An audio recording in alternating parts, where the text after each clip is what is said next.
17 বছর পর মা মাটি দেশের কাছে ফিরলেন তারেক রহমান। লাল সবুজে মিশে গেলেন জনস্রোতে। আধিপত্যবাদের বিরুদ্ধে ঐক্যের আহ্বান। মনে রাখবেন, we have a plan for the people and for the country.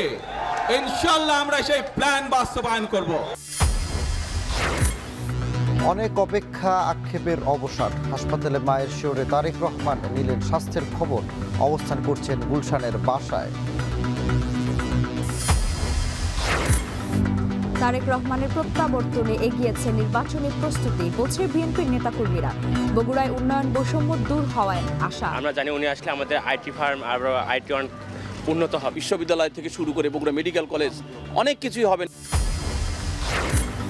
পলাতক এমপিদের আমদানি করা 30টি বিলাসবহুল গাড়ি যুক্ত হচ্ছে সরকারি পরিবহন পুলে।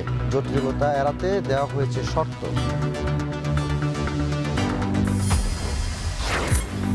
এবং বিপিএল এর প্রথম ম্যাচে বিকেলে মুখোমুখি হবে সিলেট রাজশাহী। সন্ধ্যায় চট্টগ্রাম রয়্যালসের প্রতিপক্ষ নোয়াখালী এক্সপ্রেস।